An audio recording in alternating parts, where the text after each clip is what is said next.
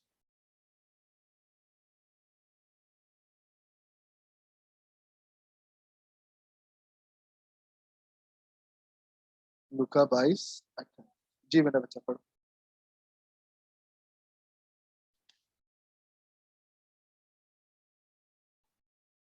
میری آزمائشوں میں برابر میرے شاگردوں کو مسیح یسوع کہہ رہا ہے۔ اب آزمایا کس نے؟ ہی نوز کہ خدا نے اسے آزمایا، ٹھیک ہے۔ گاڈ واز ٹیسٹنگ ہم، لیکن پولوس کہتا ہے وہ فرما بردار رہا اور یہاں تک کہ اسے صلیبی موت دی۔ آمین۔ اس کے بعد یسوع کو شیطان نے آزمایا، ہر کسی کو یاد ہے، مرکز پہلا باب 13ویں آیت میں، جب اس نے بپتسمہ لیا ساتھ ہی وہ ابلیس کیا تو آزمایا گیا۔ تو مسیح کی آزمائش خدا کی طرف سے بھی تھی اور ابلیس کی۔ اٹ مینس کہ مسیح پر جو آزمائش تھی وہ ڈوکی میزو بھی تھی اور کیا تھی؟ پیرازو بھی تھی، اوکے۔ اچھا جی، آگے چلیں۔ یسوع گناہ آلودہ فطرت کے سبب سے نہیں آزمایا گیا۔ اب آپ کو لگتا ہے کہ اگر مسیح یسوع میں جو ہے وہ گناہ آلودہ فطرت تھی اس کی وجہ سے آزمایا گیا، تو نو، he was tested for something else۔ وہ کیا تھا؟ کیونکہ یسوع نہ تو گناہ آلودہ فطرت، یسوع میں جو ہے وہ نہ تو گناہ آلودہ فطرت تھی اور نہ ہی جسمانی فطرت تھی، یہ کیسے لکھ دیا ہے، ٹھیک ہے، اور نہ مطلب وہ گناہ کر سکتا تھا، نہ وہ کرنا چاہتا تھا۔ اس میں آپ کو نظر آتا ہے، مطلب عبرانیوں 4 باب 15ویں آیت پڑھو ذرا، تو آپ کو وہاں پہ پتہ چلتا ہے کہ وہ گناہ سے دور ہو، گناہ سے وہ کیا ہوتا تھا؟ وہ دور رہتا تھا۔ although he can sin but he didn't use to sin، ٹھیک ہے۔ یہ ہے کہ وہ گناہ کے اعتبار سے بیرونی طور پر آزمایا گیا لیکن باطنی طور پر گناہ نہیں تھا، جس سبب سے وہ باطنی گناہ کے اعتبار سے نہیں آزمایا گیا۔ اس میں گناہ آلودہ فطرت نہیں تھی اور نہ گناہ کرنے کی خواہش اس میں تھی۔ اب اس میں بھی خواہش، وجہ گناہ کی خواہش کیوں نہیں تھی؟ وجہ یہ تھی he was free from۔ آپ گناہ اس لیے نہیں کرتے، آپ گناہ گار اس لیے نہیں ہیں کہ آپ گناہ کرتے ہیں اس لیے آپ گناہ کرتے، نو، کیونکہ آپ گناہ گار ہیں اس لیے آپ گناہ کرتے ہیں، اوکے۔ لیکن مسیح میں تو وہ ایلیمنٹ ہی نہیں تھا، اس وجہ سے کیا تھا کہ وہ خواہش ہی نہیں کرتا کہ وہ سن کرے، وجہ پڑھی گا ذرا رومیو 7 باب 13ویں آیت سے 18ویں۔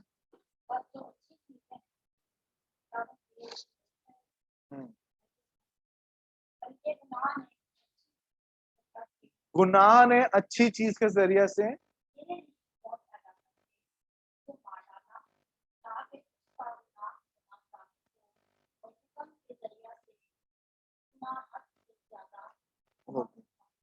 ٹھیک ہے۔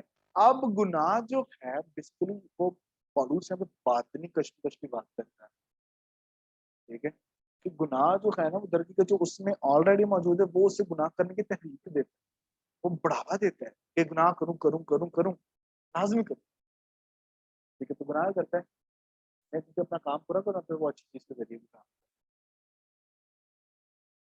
ٹھیک ہے۔ بٹ مسیح اس اعتبار سے نہ خواہش کرتا نہ کرنے نہ ہی گناہ کرنا چاہتا تھا، نہ اس نے گناہ کوئی، اوکے۔ اب یسوع جو ہے وہ اپنی بشریت میں آزمایا گیا، الوہیت میں آزمایا نہیں گیا، ٹھیک ہے۔ بشریت میں وہ آزمایا گیا پر الوہیت کے اعتبار سے وہ نہیں آزمایا گیا۔ شیطان نے یسوع مسیح کی بشریت پر حملہ کیا پر الوہیت پہ وہ نہیں کر سکتا، ٹھیک ہے۔ یسوع نے اپنی بشریت میں آزمائش برداشت کی، الوہیت میں یعنی جسم میں برداشت کی، ٹھیک ہے۔ اس نکات میں کہ یسوع کن پہلوؤں کے اعتبار سے آزمایا گیا، 3 باتیں۔ نمبر 1، روح میں کہ شیطان سے کہے گا کہ مجھے تو سکتا تھا، پھر فرش کرتے ہیں، لیکن مسیح نے کیا جواب دیا کہ آدمی جو ہے وہ صرف اپنے خداوند کی کوشش کرتا ہے، ہمیں اس کے بعد جان میں آزمایا کہ وہ